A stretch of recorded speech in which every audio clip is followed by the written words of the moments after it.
como hemos hecho en los otros talleres, que eran cursos de un mes o de 2 meses, y se manejaban a través de la plataforma de Classroom. En este caso, como es un taller de hoy de actualización, lo vamos a grabar igual y después lo voy a subir al canal que tenemos de YouTube, así ustedes después lo pueden visualizar y lo pueden repasar, ¿sí? Cuando ustedes quieran, ¿sí? Bien, ahí ya estamos grabando. Vamos a pasar a presentar la pantalla.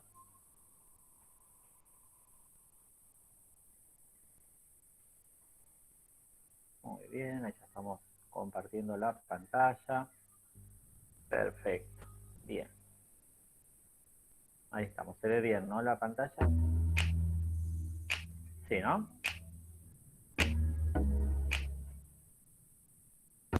Muy bien. Bueno, vamos a arrancar con algunas preguntas. Traté de armar, digamos, la actualización del taller de hipertensión como si fueran preguntas y respuestas, ¿sí? Preguntas que uno se generaría o preguntas que de repente algún familiar o algún paciente les puede presentar, ¿sí? Entonces, básicamente está armado de esa manera. Bueno, ¿qué es la hipertensión arterial? Esperen que voy a buscar el punterito del mouse, así ustedes también pueden ir siguiendo con el puntero. Perfecto, ahí se ve el puntero. Bueno, acá dentro de las primeras preguntas dice ¿qué es la presión arterial? ¿Sí? Dice que se conoce desde la antigüedad que la sangre está bajo presión en las arterias y que las contracciones cardíacas son las responsables de la variación de la presión arterial. Es decir, que nosotros tenemos dentro de nuestro aparato circulatorio, ¿sí?, un sistema venoso y un sistema arterial. El sistema arterial es el que sale del corazón y esta sangre oxigenada es la que viaja a través de todo el organismo para llevar los nutrientes y el oxígeno.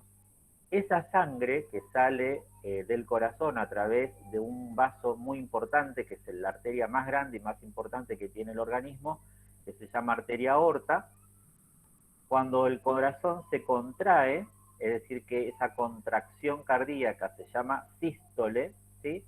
Esa contracción cardíaca genera que la sangre del ventrículo izquierdo salga a través de la arteria aorta y va a salir, digamos, con una presión y como si fuera como una onda, ¿sí? Como si fuera una onda. Esa onda lo que va a generar en la arteria aorta y en el resto de las arterias una dilatación de esa arteria, ¿sí? Y esa dilatación de esa arteria es la que nosotros vamos a poder percibir cuando, por ejemplo, tomamos el pulso, ¿sí? Hay ciertos puntos que escapan un poquito a este taller, ya lo hemos visto en talleres anteriores cuando vimos signos vitales, que son los puntos del pulso. Por ejemplo, a nivel radial, ¿sí?, es un lugar donde nosotros podemos apoyar los dedos y podemos percibir un latido. Ese latido sería esa onda, ¿sí?, que sale desde el corazón y que es lo que va a generar lo que después con el equipo de presión arterial va a registrar como presión arterial, ¿sí? Básicamente eso sería así en forma sencilla, ¿no? Es mucho más amplio, pero sería en forma sencilla lo que sería la presión arterial. La presión arterial va a tener dos componentes, ¿sí? La presión arterial sistólica, que se abrevia con las siglas PAS, y que esa va a ser, digamos, la presión arterial máxima, la sistólica. Y corresponde, dice, a la presión en las arterias cuando el corazón se contrae, lo que dijimos recién, contracción del ventrículo izquierdo, contracción del corazón, es sinónimo de sístole. De ahí viene el tema de presión sistólica, ¿sí? Entonces la presión sistólica es la presión máxima. Y la presión arterial diastólica o mínima, que es la presión arterial en la fase de reposo o cuando el corazón se relaja, ¿sí?, y no está, digamos, eyectando la sangre del corazón. Si nosotros miramos, por ejemplo, en este gráfico, ¿sí?, que vemos un equipo digital, vamos a ver arriba que hay un valor y abajo que hay otro valor. El valor que vamos a tener arriba, fíjense que acá al costadito tenemos una S, una Y y una S que dice SIS, sería la presión sistólica o la presión máxima. Y por debajo de la presión sistólica tenemos, fíjense que dice dia, ¿sí? Es la presión diastólica. Bien, en algunos equipos que ahora después vamos a ver más adelante, además de la presión sistólica y la presión diastólica, también nos suelen indicar la frecuencia cardíaca, ¿sí? Que es la cantidad de latidos cardíacos que hay en un minuto, ¿sí? Bien, cuando nos informan el valor de presión arterial, siempre se hace referencia primero a lo que sería la presión máxima o sistólica y luego la mínima. Por ejemplo, 140-90 o 14-9, como se dice habitualmente, ¿sí?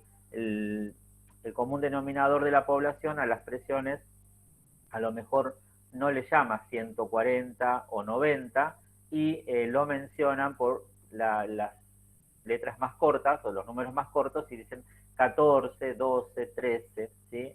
A los valores de presión. La presión arterial se va a medir en milímetros de mercurio, es decir que cuando yo menciono 140, ¿sí? Esos 140 van a ser 140 milímetros de mercurio. Bien, los equipos viejos de tensiómetros, de tensión arterial, medían, digamos, la tensión con un registro de mercurio, ¿sí? Por eso, digamos, viene desde esa época el registro milímetros de mercurio. Hoy en día los equipos digitales utilizan otra tecnología. Bien, la hipertensión arterial, dice acá, es una enfermedad que se caracteriza por la elevación anormal y persistente de la presión arterial por encima de los 140 milímetros de mercurio, ¿sí? ¿De qué? De presión sistólica o de máxima, o de 90 milímetros de mercurio de presión mínima. Es decir que yo puedo tener, en base a eso hay toda una clasificación, digamos, ¿no? De hipertensión, porque uno puede clasificar la hipertensión como hipertensión sistólica, la puede clasificar como hipertensión diastólica, porque hay pacientes que a lo mejor la presión sistólica o máxima la tienen normal, la tienen 12, la tienen en 13, pero la mínima la tienen en 90, la tienen en 100. Entonces, en ese caso, ese paciente sería hipertenso, pero un hipertenso diastólico, ¿sí? ¿Estamos? En el caso, por ejemplo, de que lo más habitual y lo más común es la hipertensión sistodiastólica, es decir, que el paciente tiene las dos presiones por arriba de los valores normales, ¿sí? Pero tengan en cuenta que ya un paciente que tiene 14 o que tiene 9 de mínima ya está en rango de hipertensión, ¿sí? Hay toda una escala que va a variar, depende si es la Sociedad Argentina de Cardiología, si es la Comunidad Europea de Hipertensión Arterial, si es la American Heart Association, ¿no? Va a ir variando y esas escalas, digamos, marcan los valores y la llaman hipertensión grado 1, grado 2, grado 3 o, como en el caso de la parte europea, que lo llaman estadio 1, estadio 2, ¿sí? Pero básicamente lo que les tiene que quedar en claro es que por arriba de 14,9 ya estamos hablando de hipertensión y depende de la clasificación, estamos hablando de un estadio 1 de hipertensión. Un valor aislado de presión arterial que sea superior a 14,9 en reposo no es suficiente para hacer el diagnóstico de hipertensión. Esto también es importante, ¿sí? ¿Por qué? Porque la mayoría de los pacientes consultan esto, ¿no? Que piensan que la presión es estática en el tiempo, ¿sí? Que las 24 horas, si yo tengo 12,8 de presión, las 24 horas manejo esa misma presión. Y la presión va a estar alterada, ¿sí? O modificada por millones de situaciones que van a hacer que la presión arterial varíe, ¿sí? Situaciones fisiológicas, si yo estoy subiendo una escalera, si estoy haciendo un esfuerzo, si estoy preocupado, si estoy nervioso, si estoy enojado, si estoy enfermo, si estoy con fiebre.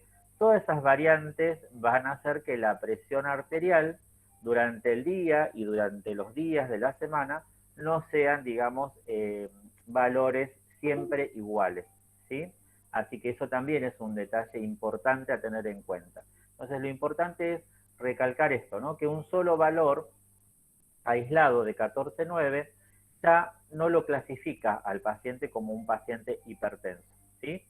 Bien, se necesitan en este caso más registros de presión arterial realizadas, dice, en 2 o más visitas separadas con un mínimo de 15 días, ¿sí? Entonces a veces pasa que el paciente viene al consultorio, uno le toma la presión arterial, tiene 14,9 o 15,9 y eso, digamos, no lo hace al paciente hipertenso, ¿eh? Lo que para poder llegar al diagnóstico uno necesita que el paciente realice en su domicilio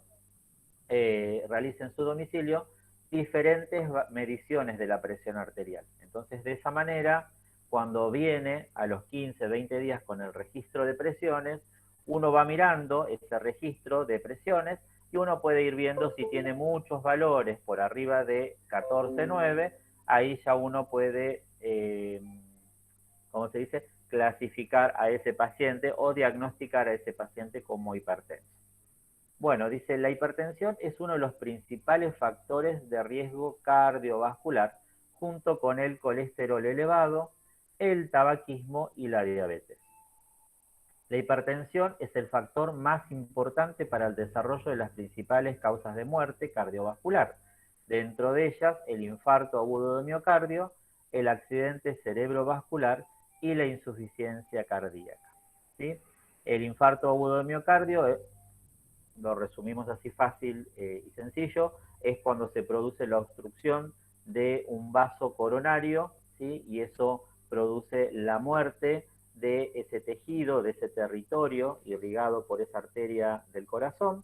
El accidente cerebrovascular puede ser por la rotura de un vaso sanguíneo a nivel cerebral o por la obstrucción también de un vaso sanguíneo a nivel cerebral, ¿sí? El accidente cerebrovascular se clasifica en hemorrágico y en isquémico, ¿sí? Hemorrágico cuando se revienta un vasito y en isquémico cuando se produce una obstrucción, que sería lo mismo que el infarto agudo de miocardio. En vez de ser un infarto en el corazón, sería un infarto en el cerebro, ¿sí? Y la insuficiencia cardíaca es una patología que lleva, digamos, mucho tiempo de evolución y que ese paciente hipertenso, fundamentalmente que desconoce su hipertensión, porque vamos a ver que la hipertensión es una enfermedad crónica y es una enfermedad silenciosa. Por eso es que hago tanto hincapié en estos talleres, ¿no?, que damos seguido, cada 6 meses generalmente armamos estos talleres de hipertensión para concientizar a la población que la hipertensión es una enfermedad silenciosa, ¿sí?, donde con suerte en algún paciente va a generar algún síntoma, pero el síntoma de la hipertensión en el paciente van a ser estos: el infarto agudo de miocardio, el accidente cerebrovascular o la insuficiencia cardíaca. Es decir, que cuando el paciente tiene un síntoma, ese síntoma ya le va a generar un daño que muchas veces le va a costar la vida al paciente, ¿sí? Por eso es que hay que hacer tanto hincapié en los controles de... alguien tiene el micrófono abierto, chicos. Hay que hacer tanto hincapié, ¿no?, en los controles, ¿no? Por lo menos una vez cada 6 meses controlarse la presión arterial o asistir al consultorio para que el profesional le controle la tensión arterial, ¿sí? Bien, como dice acá, ¿no?, la hipertensión es crónica y silenciosa. Eso es lo que yo quiero remarcar, como más importante en esta charla, ¿no? Que es crónica y es silenciosa. ¿Por qué? Porque es una enfermedad que lleva mucho tiempo de evolución, ¿sí? A veces lleva años de evolución, y que en general el paciente no tiene síntomas, porque dice, no, a mí no me duele la cabeza, no tengo mareos, no tengo, digamos, ningún síntoma que me llame la atención para poder sospechar, ¿no?, que tengo hipertensión arterial. Y en realidad, digamos, uno la tiene que sospechar siempre a la hipertensión, ¿eh? Entonces siempre hacerse el control. Después vamos a hablar con respecto al tema del control de la presión, cuáles son las sistemáticas y los equipos que están validados para realizar el control, ¿sí? Eso también es importante, es un punto importante. Bien, es decir, como dice acá, que no da síntomas y por ello la importancia de medirse la presión arterial. La otra pregunta sería, ¿puede variar la presión arterial? Un poquito lo respondimos hace un rato, cuando hablamos de que no se mantiene siempre en el mismo rango. Ahora vamos a ver que la presión arterial sí puede variar y va a variar de acuerdo a múltiples causas, ¿no? Bueno, la respuesta a la pregunta es sí, ¿sí? La presión arterial es variable y de hecho cambia cada vez que nuestro corazón late. Estas variaciones son normales, pero deben mantenerse dentro de ciertos límites. En una mujer sana, la presión es más baja por la noche que durante el día, debido a que la actividad del sistema nervioso durante la noche, cuando está en reposo, los valores de tensión arterial normalmente deberían bajar, ¿sí? Vamos a conocer también que hay personas, por ejemplo, que durante el día tienen valores de presión arterial normales y que cuando van a la consulta, por ejemplo, con el clínico, con el cardiólogo y les piden el electro, en el electro van a aparecer, ¿sí? Signos de evidencia de que el corazón, por ejemplo, esté agrandado, ¿sí? Por ejemplo, bloqueo, ¿sí? Bloqueo de rama, derecha o izquierda, signos de agrandamiento de alguna de las cavidades, todo eso se puede ver en un electro.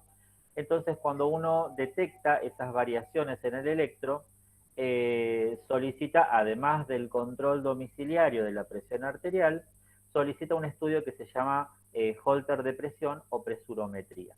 Ese estudio, ¿qué es lo que va a hacer? Va a tomarle la presión al paciente durante las 24 horas, durante el día y durante la noche.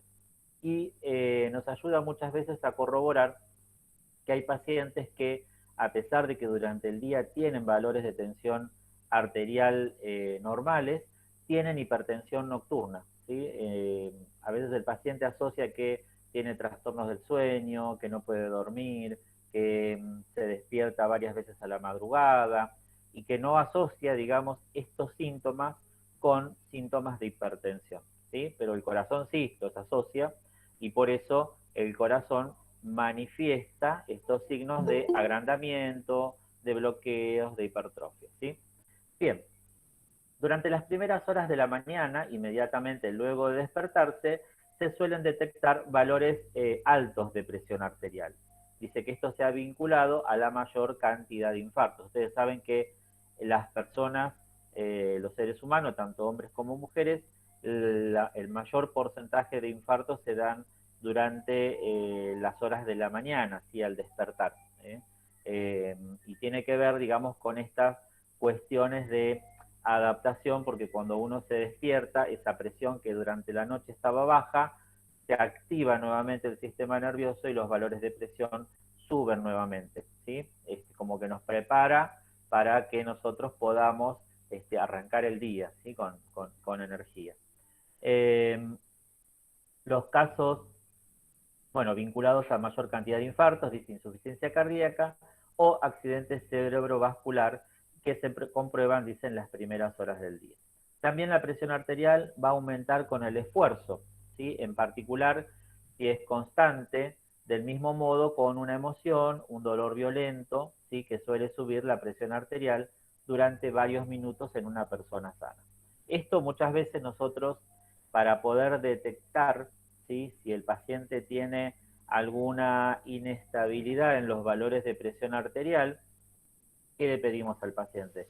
Le solemos pedir una ergometría, ¿sí? La ergometría es un electrocardiograma de esfuerzo donde se va controlando, por un lado, los latidos del corazón y la actividad eléctrica del corazón a través del registro del electrocardiograma.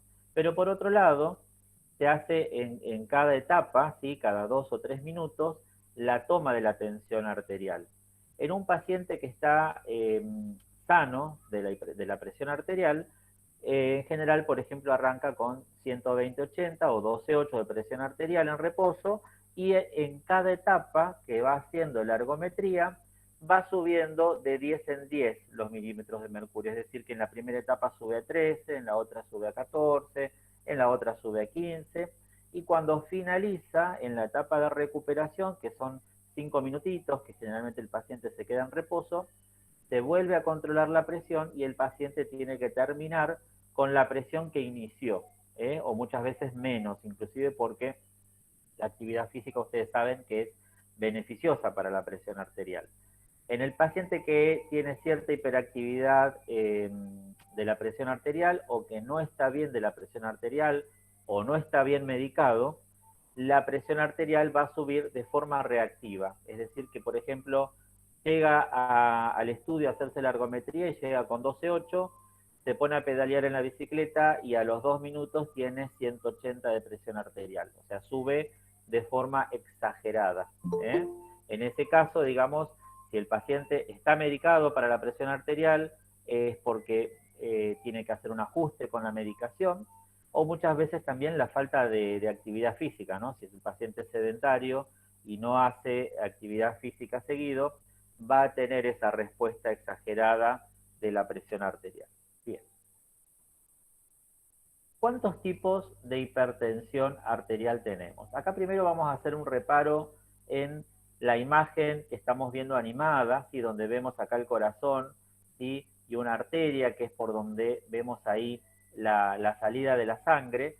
Y fíjense que cuando la sangre pasa, ¿sí? Que el corazón se contrae, que era la sístole, vemos cómo la arteria se dilata, ¿sí? Esta dilatación que se produce como un bolo que va pasando es lo que nosotros percibimos como pulso, como onda de pulso. ¿Alguien tiene el micrófono activado, chicos?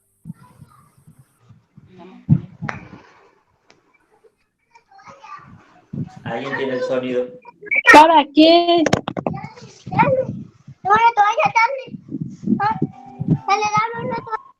Ahí está. Ahí está. ¿Se escucha bien? ¿Está bien? Se está escuchando con él. ¿Alguien más? ¿Me escuchan bien ustedes? No sé qué pasó. Me estoy escuchando con el. Sí, con eco, doctor. Sí, estoy con eco. A ver. Aquí voy a. Desconecto. Dejarlo el teléfono ahí, para que veamos cuándo. No.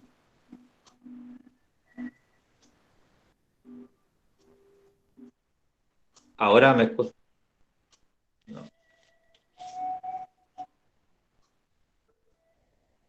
Vamos a ver si.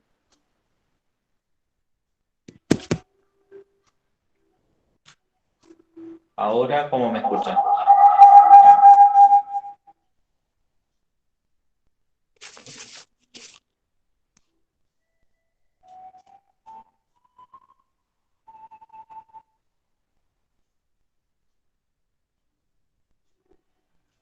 No sé qué pasó. Esperen un cachito, a ver. Veníamos muy bien.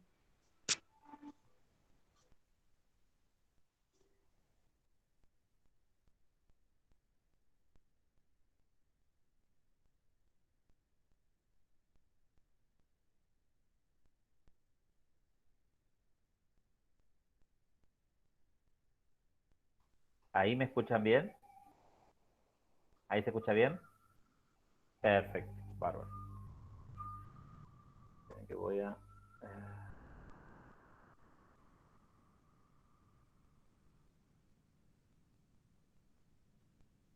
Sí, ahora se escucha bien, perfecto.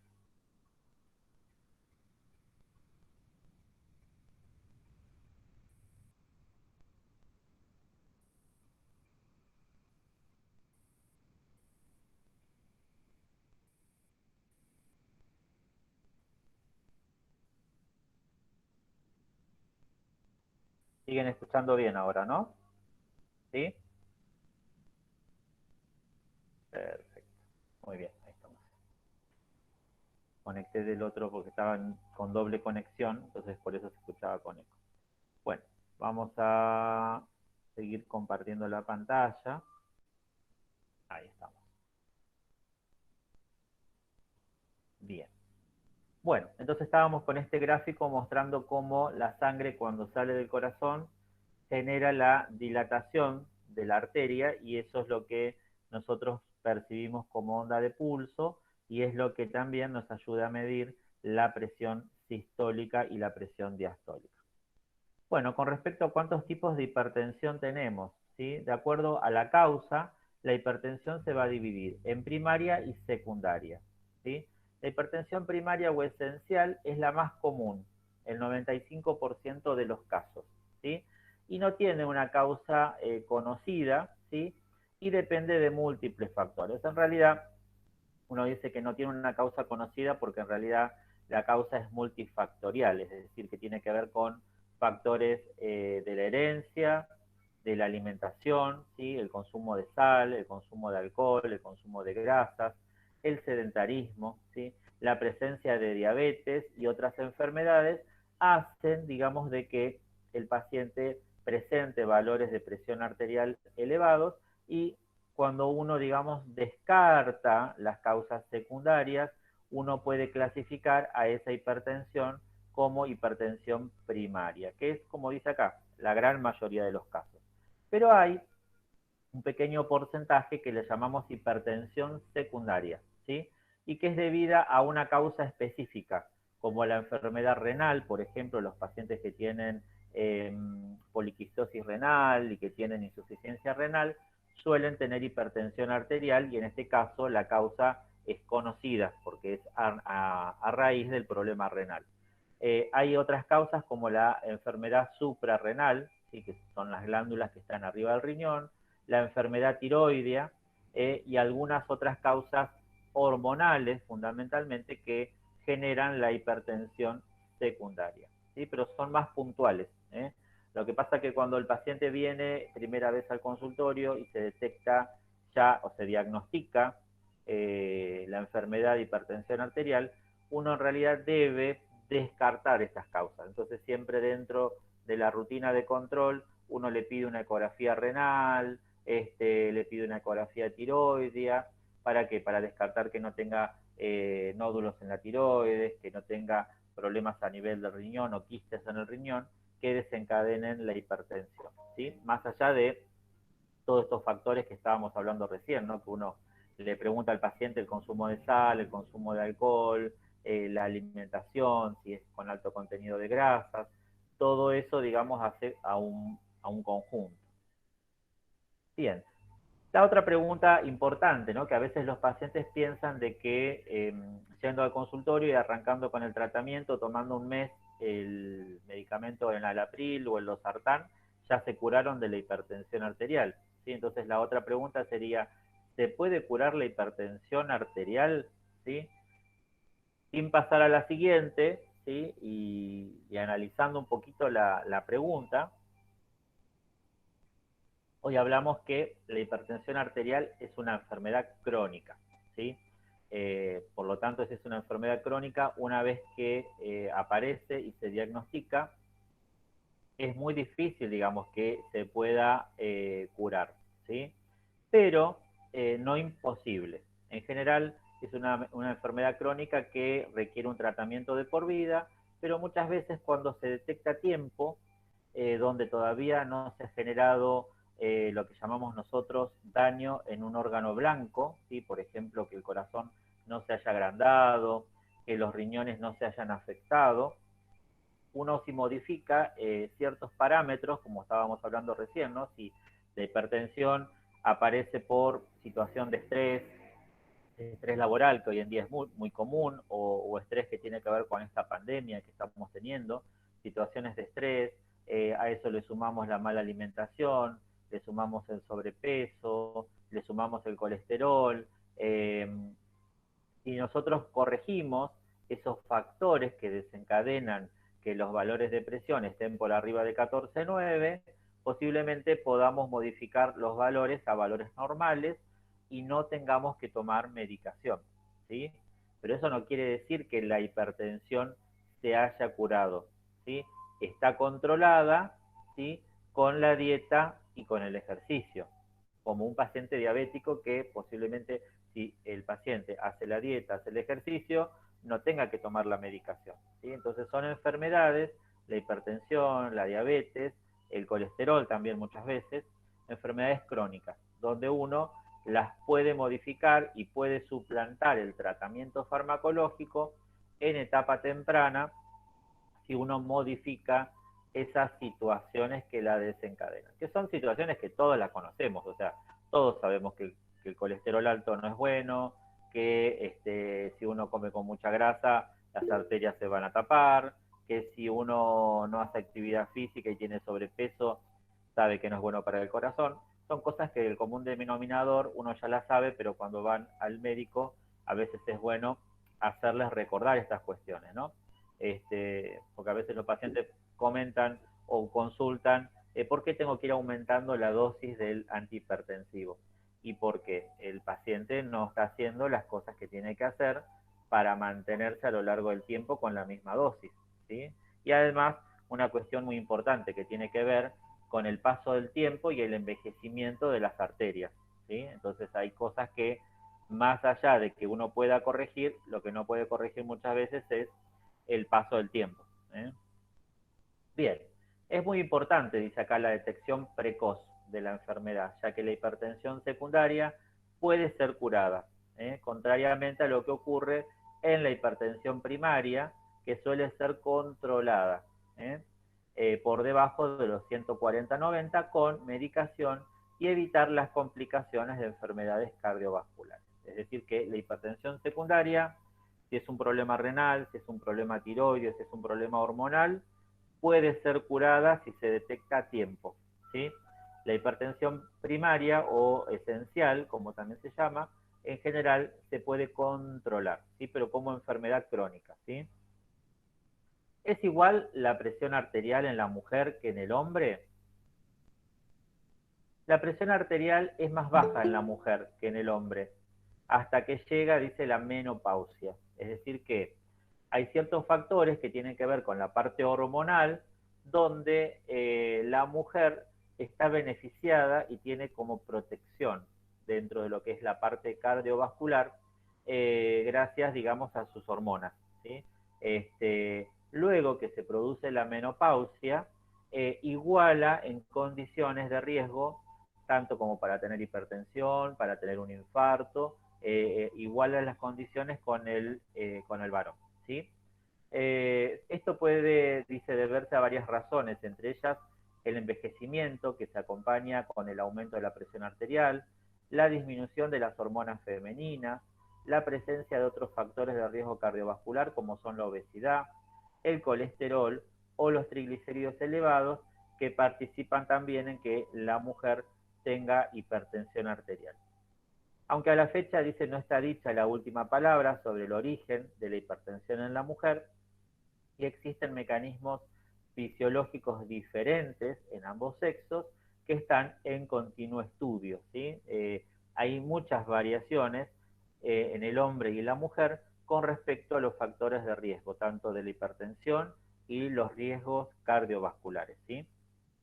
De hecho, hay algunos lugares donde lo que es la parte de cardiología se llama Departamento de Cardiología de la Mujer, donde se estudia directamente la mujer en ese departamento. ¿Hay vinculación entre la presión arterial y hormonas y hay cambios con la edad? Bueno, esto ya un poquito también lo habíamos comentado, ¿sí?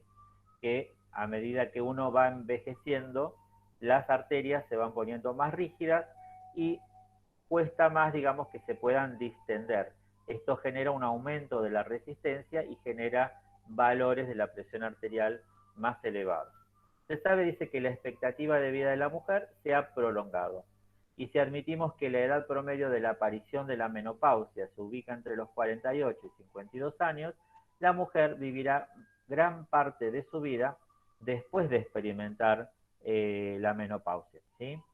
Tenés que ir a buscar el punterito que se me había ido. Muy bien. Con lo cual, el riesgo de enfermedad cardiovascular e hipertensión arterial es mayor. La disminución de las hormonas femeninas, como dijimos hoy, los estrógenos, no es la única causa del aumento de las cifras de presión arterial, u otros factores de riesgo como son la obesidad o la diabetes.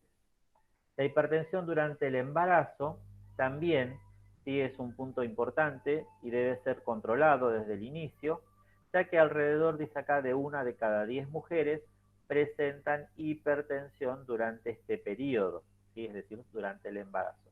Y en la mayoría de los casos son valores de hipertensión que dice acá banal, es decir, que no generan, digamos, ningún riesgo, pero en un 10% esta hipertensión puede evolucionar a cuadros más graves, como lo son la preeclampsia, que es un cuadro de riesgo de vida de la mamá y el bebé, porque genera convulsiones, ¿sí? Inclusive muchas mujeres que han desarrollado hipertensión durante el embarazo, luego del embarazo, persisten con valores de presión arterial. Bien, ¿cómo se puede prevenir y controlar la presión arterial? Acá tenemos un gráfico que es de la Organización Panamericana de la Salud, donde nos dice varios consejos, como dice, por ejemplo, acá, reduce el consumo de sal, elige una dieta saludable. Generalmente la dieta saludable habla de la dieta mediterránea, con mucho consumo de legumbres y de verduras. Obviamente el hecho de no fumar es fundamental para cuidar nuestro corazón, mantener un peso sano, limitar el consumo de alcohol y hacer actividad física, ¿sí? Esas serían las medidas de prevención. Acá tenemos un poquito más detallado. Una forma es medir la presión periódicamente, después de los 45 años. Esto es lo que yo les decía, que cada 2 o 3 meses, si tenemos un tensiómetro, controlarnos la presión. O si pasamos por alguna farmacia, hacernos el control de la presión arterial. Reducir el consumo de sal, evitar el consumo de fiambres, embutidos y preparados que contengan alta concentración de sal. Todo lo que es conservas tienen alto contenido de sal, ¿sí? De sodio. Evitar el sobrepeso, realizar actividad física de manera regular, consumir una dieta variada, rica en frutas, verduras y fibras, reducir la ingesta de grasas y no abusar del alcohol. Dejar de fumar, controlar periódicamente las cifras de glucemia y consultar regularmente al médico y seguir las indicaciones, ¿sí? En general, por lo menos una vez al año, hacer una consulta por cardiología, ¿sí? Bien, acá lo que vamos a hablar es un poquito algunos parámetros específicos que tienen que ver con la medición de la presión arterial. Ustedes saben que además de los tensiómetros digitales, hay ciertas aplicaciones en los teléfonos, en los smartphones y en los relojes que se utilizan para hacer actividad deportiva, que nos pueden controlar yo justo me olvidé tenerlo acá para mostrarles, que nos pueden medir la presión arterial, ¿sí? Vamos a hablar un poquito con respecto a estos dispositivos, a estas aplicaciones, ¿sí? Con respecto a lo que es la correcta medición de la presión arterial, dice la posición debe ser sentados, ¿sí? Con la espalda y los brazos apoyados y las piernas que no estén cruzadas, ¿sí? Evitar que la ropa comprima el brazo. Vieron que a veces el paciente se levanta o se remanga, ¿sí? el buzo y comprime y pretende que nosotros le tomemos la presión arterial por arriba de la ropa, ¿sí? Entonces, siempre es importante que ese brazo esté descubierto, ¿sí? El que se va a medir. Las mediciones se realizan por duplicado y se descarta la primera toma, ¿sí? Y es válida lo que es la segunda toma. Esto aplica para los tensiómetros digitales, ¿sí? Es decir que yo cuando hago el control de la presión arterial, me tomo la presión, anoto el primer valor, dejo el equipo como está puesto, reposo el brazo aproximadamente 2 o 3 minutos y vuelvo a medir la presión arterial. Ese valor que me da nuevamente es el valor, digamos, de toma que yo tengo que tener en cuenta, ¿sí? Los registros de presión es importante que no se redondean, ¿sí? Si hay más de 10 milímetros de mercurio de diferencia entre la medición sistólica y 5 milímetros de mercurio en la diastólica, se debe realizar una nueva toma de la tensión arterial, ¿sí? Evitar tomar café, fumar o tener la vejiga llena 20 minutos previos al registro de la tensión arterial. ¿Sí? Es decir, que muchas veces pasa que uno llega al consultorio y uno no le toma la presión apenas entra el paciente, ¿sí? Uno tiene que primero charlar con el paciente, interrogar sobre los antecedentes, y una vez que el paciente ya está unos 10 minutitos sentado, recién ahí uno controlarle los valores de tensión arterial, ¿sí? Como para bajar también situaciones de estrés, ¿no?, del paciente en el consultorio. Algunos de estos consejos son útiles para un buen registro de la presión arterial. Entonces, miramos el gráfico, paciente sentado, ¿sí? Las piernas no deben estar cruzadas, la espalda recta, apoyada sobre el respaldo de la silla, el brazo en el costado, que puede estar sobre la mesa, siempre tratar de que el brazalete quede, digamos, a la altura del corazón, ¿sí? Por arriba del pliegue del codo, vaciar la vejiga, no hablar durante la medición, ¿sí? No hablar, y si el paciente está masticando chicle también, ¿sí? Que tire el chicle porque va a variar los valores de presión arterial si está masticando chicle.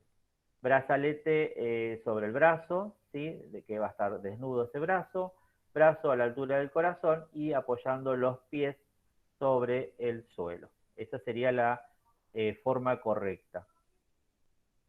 Con respecto al tema de los teléfonos, ¿sí? Esto me gustó agregarlo porque son cosas de actualidad y que nosotros tenemos un montón de aplicaciones en el teléfono y en los Play Store donde uno descarga y uno se pregunta, ¿servirá esta aplicación para tomar la presión? ¿El valor que me dice es el correcto? ¿Sí? Fíjense que hasta el día de hoy ningún método con sensores en los teléfonos smartphone ha sido validado para registrar la tensión arterial de acuerdo a los estándares internacionales, ¿sí? Esta metodología nueva, solo el 3% de las aplicaciones fueron elaboradas con la ayuda de una universidad u organización profesional y el 2,8% estaban destinadas específicamente a médicos. Dice que es poca la evidencia que hay en la actualidad de que realmente estas aplicaciones sean de utilidad. Se sugiere registrar siempre la tensión arterial con equipos tensiómetros validados y confiables, ¿sí? Cuando uno tiene, por ejemplo, que comprarse un equipo de tensión arterial, tiene que ser un equipo digital, ¿sí? Para el paciente que no sabe tomar la presión, es preferible que lo haga con un tensiómetro digital. Y en la página de la Sociedad Argentina de Hipertensión Arterial van a encontrar un registro de todas las marcas de tensiómetros que están validados para poder comprar, ¿sí? O sea que también eso es importante, hay un registro de tensiómetros validados por las sociedades científicas para poder utilizar. No todos los tensiómetros funcionan y sirven, ¿sí? Bien. Ahí terminamos un poquito con la primera parte. No sé cómo estamos de hora. Ah, bien, perfecto. Ahí terminamos con la primera parte, que es, digamos, actualización con respecto al tema de la presión arterial. Y ahora vamos a hacer un poquito una actualización sobre hipertensión arterial y coronavirus. Bien.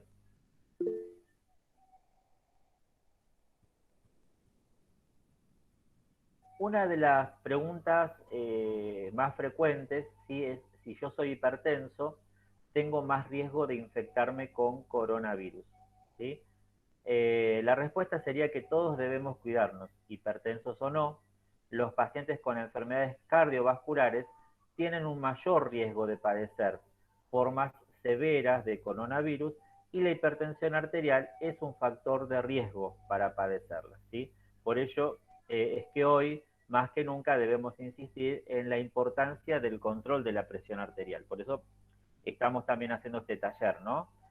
Porque hay que hacer hincapié en esto que con el tema de la pandemia muchos pacientes han dejado de hacerse los controles, asistir a las consultas del profesional, pero por lo menos que en su domicilio hagan los registros de tensión arterial y en base a eso tomen la medicación y realicen la videoconsulta, la llamada, de la manera que ustedes puedan consultar con su médico con su cardiólogo para ajustar la medicación en el caso que sea necesario, ¿sí? ¿Por qué? Porque el riesgo de complicaciones en un paciente hipertenso es mayor que un paciente que no tiene hipertensión, ¿sí? Bien. Los hipertensos dice que también tienen otras enfermedades. Cuanto más avanzada es la edad, dice una persona hipertensa, más frecuente es que aparezcan otras enfermedades simultáneas, como problemas cardíacos, diabetes, enfermedades pulmonares y del riñón. Estados de inmunodepresión, es decir, que bajen las defensas.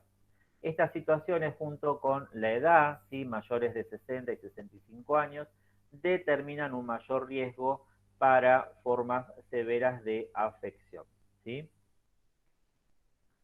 Los remedios que yo tomo para la hipertensión, ¿me predisponen a que me infecte? ¿Sí? ¿Se acuerdan que cuando recién empezó el tema de la cuarentena y del coronavirus decían que no se podía tomar los sartán, ¿no? Y todas estas cuestiones. Bien, no, ¿sí? La respuesta es un no rotundo.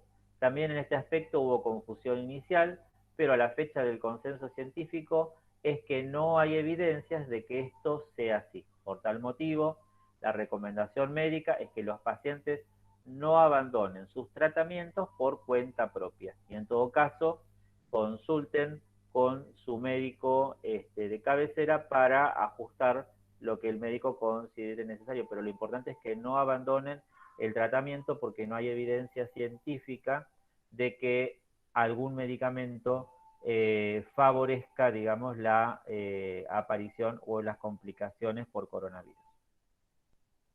¿Tengo que cambiar los remedios en este tiempo? No, tampoco, ¿sí? A menos que su médico se lo indique expresamente, no hay evidencia de que sea necesario cambiar el tratamiento antihipertensivo si está bien indicado. A lo mejor sí hay que cambiarlo porque el paciente estaba tomando un medicamento, pero con situaciones de estrés, con la cuarentena, con la alimentación, los valores no están dentro de lo normal y hay que hacer un ajuste en el tratamiento, ¿sí? Pero no necesariamente cambiar los medicamentos por el coronavirus. ¿Qué pasa si dejo de tomar los medicamentos para la hipertensión? Bueno, esto es con el coronavirus o sin el coronavirus, ¿no? Esto es muy probable que el abandono de la medicación conduzca a la pérdida del control de las cifras de presión arterial y esta situación, a su vez, predisponga a la persona a complicaciones cardíacas, accidentes cerebrovasculares, etc. Por eso, nuevamente, la recomendación es no dejar de tomar los medicamentos indicados, salvo que en el control médico indiquen lo contrario, ¿no? Bien.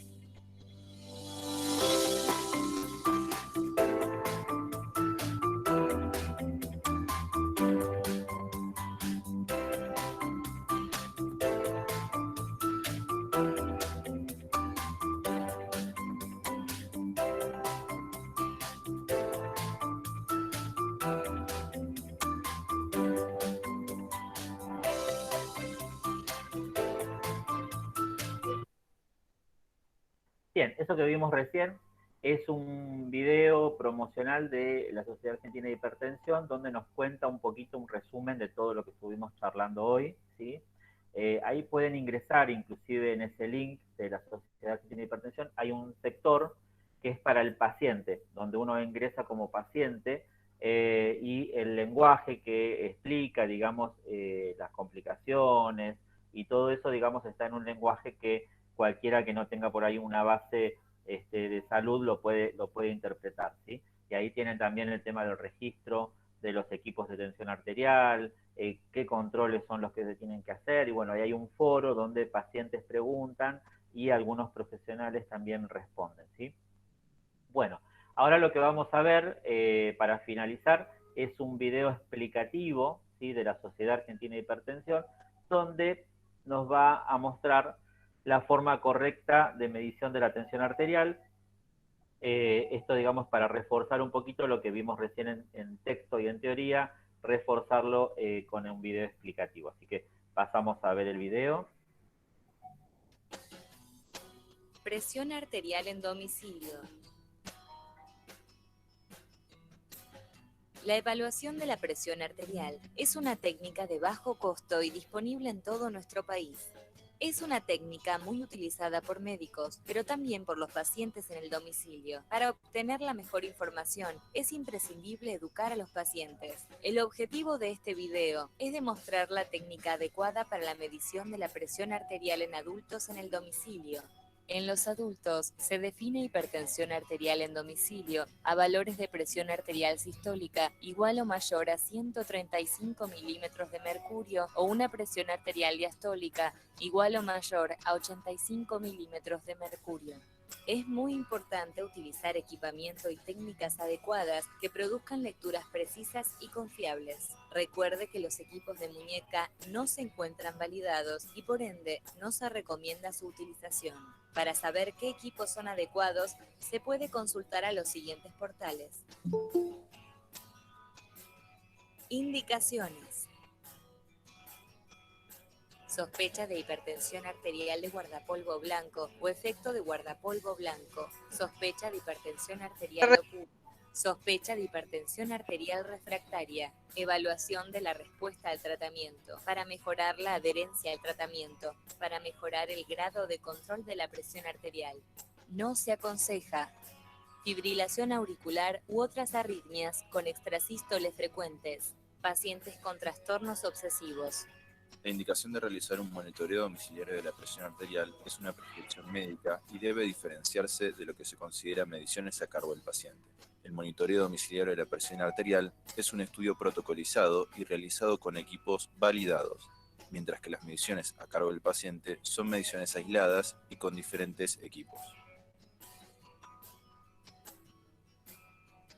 Equipo necesario para el registro. Los pasos requeridos para una adecuada medición indirecta de la presión arterial son idénticos para todos los tipos de equipos utilizados. Recuerde que su equipo se debe encontrar calibrado una vez al año. Posición del paciente. 30 minutos antes, el paciente no debe haber tomado café o bebidas con cafeína, fumado tabaco. Presentar la vejiga llena. No debe ser tomada luego de un ejercicio físico intenso. Padecer dolor corporal importante. Previo a comenzar la medición de la presión arterial, el paciente debe haber reposado 5 minutos en un ambiente cómodo. El brazo del paciente debe estar desnudo hasta el hombro, debe estar posicionado y apoyado a la altura del corazón. La palma debe estar hacia abajo, las piernas no deben estar cruzadas, la espalda y las piernas del paciente deben estar apoyadas.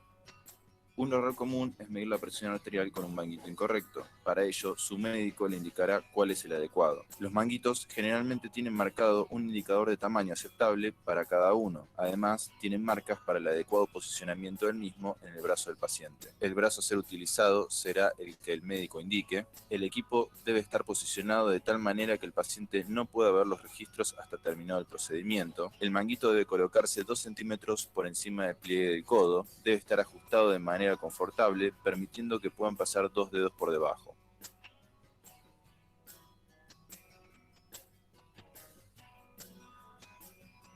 Medición.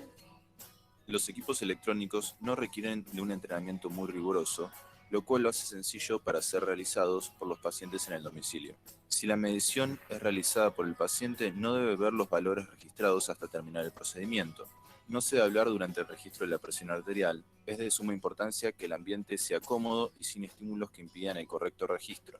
El protocolo más utilizado y recomendado por guías es realizar al menos 4 días de mediciones, idealmente 7, 2 mediciones matutinas antes del desayuno, la medicación antihipertensiva y con evacuación de la vejiga, y 2 mediciones vespertinas con 1 o 2 minutos de diferencia entre los registros. Se recomienda registrar los resultados si se trata de un equipo sin memoria o idealmente, una vez terminada la medición, copiar los registros obtenidos en la memoria con el horario en el cual fueron realizados.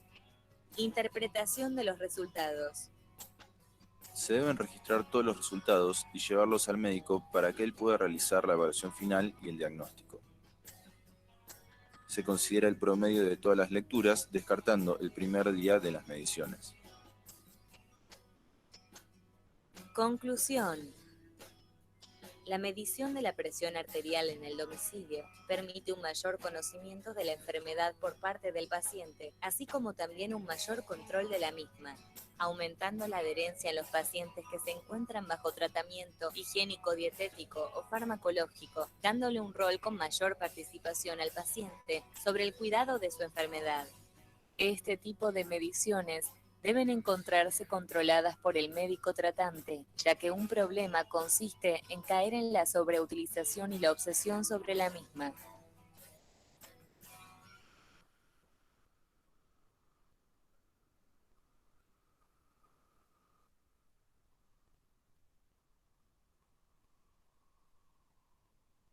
Bien. Agradecemos la bibliografía a la Sociedad Argentina de Hipertensión Arterial, ¿sí? El video que acabamos de ver es del Consejo Argentino de Hipertensión Arterial, que depende de la Sociedad Argentina de Cardiología, que es otra sociedad. Tenemos la Federación Argentina de Cardiología, la Sociedad Argentina de Cardiología y la Sociedad Argentina de Hipertensión Arterial, ¿sí? Toda la bibliografía que utilizamos en el día de hoy está toda validada en el consenso, ¿no?, de la Sociedad Argentina de Hipertensión Arterial, o sea que es lo oficial con respecto a bibliografía de hipertensión arterial. Hacemos una aclaración con respecto al video y un resumen, que uno puede arrancar, digamos, a hacerse los controles siempre con un tensiómetro digital.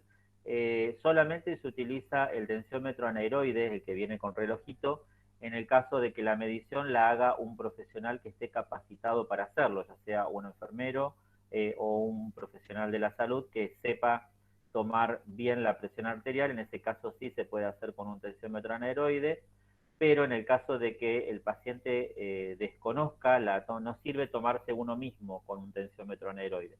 El automonitoreo o autocontrol de la presión arterial siempre es recomendable con un tensiómetro digital. Vieron que ahí el primer día de tensiones arteriales se descarta por falsos positivos o errores o ansiedad del paciente, y se toman a partir de en cuenta las mediciones a partir del segundo día. Hay que hacer 2 tomas antes del desayuno o antes de tomar la medicación, y en general después de tomar la medicación, 10 o 15 minutos después de tomar la medicación, se hace otra vez 2 registros de tensión arterial y se anota siempre el segundo valor, que es el que aparece. ¿Sí? Por ahí son detalles que uno desconoce, ¿no? Que uno por ahí anota el primer valor y anota ese valor, que hay que anotar el segundo valor que se toma. Bien, y creo que con esto ya finalizamos lo que es el taller de actualización del día de hoy. Muchas gracias a todos por su atención. Voy a dejar de compartir pantalla.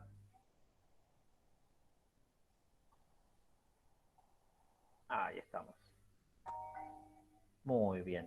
Bueno, hemos finalizado, ¿sí?, el taller de hipertensión de hoy. Espero que les haya servido, ¿sí? Es totalmente distinto al que dimos a principio de año, ¿sí? El de principio de año, la bibliografía era de la Sociedad Argentina de Cardiología y estaba un poco más compleja, por ahí a lo mejor para el que no tiene conocimiento, porque hablábamos de los tratamientos, los estadios, las clasificaciones. En cambio ahora traté de hacerlo lo más sencillo, como para que el que no tiene ningún conocimiento le sirva el taller de actualización y por lo menos se vaya con esa idea, ¿no?, de que sepa que hay 2 tipos de hipertensión, primaria y secundaria, que la secundaria generalmente tiene una causa subyacente, que la primaria o esencial es el 95% de las veces, porque a veces viene el paciente al consultorio y dice, ¿y a qué se debe la presión? ¿Por qué me salió la presión arterial? Bueno, ahora ya por lo menos van a tener ustedes una respuesta también, ¿no?, previa.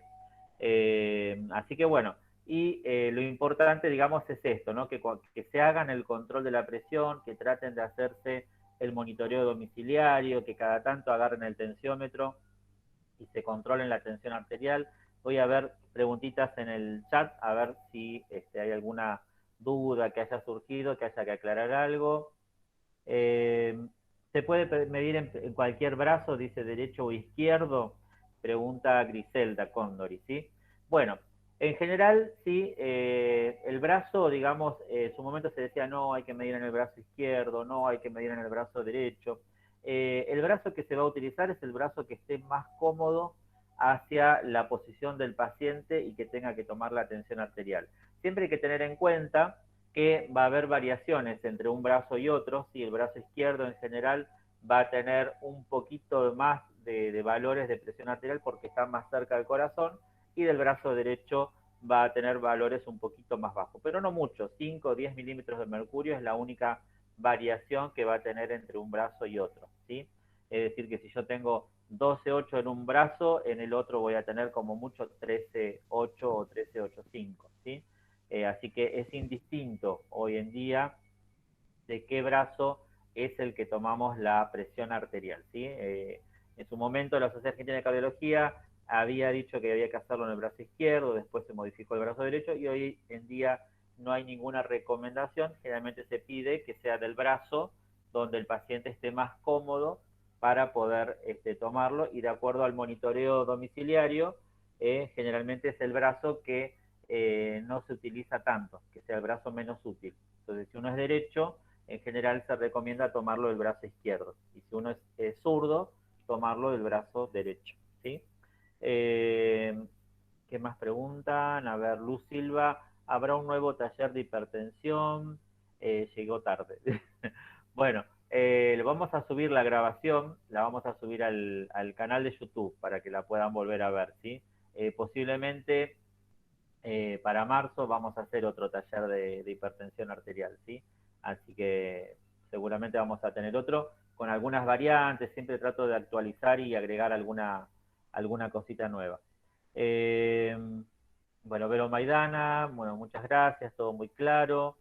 Alejandra Díaz, muy bueno, gracias, excelente taller, muy bueno. Bueno, estos son los que me siguen siempre, que me tiran flores.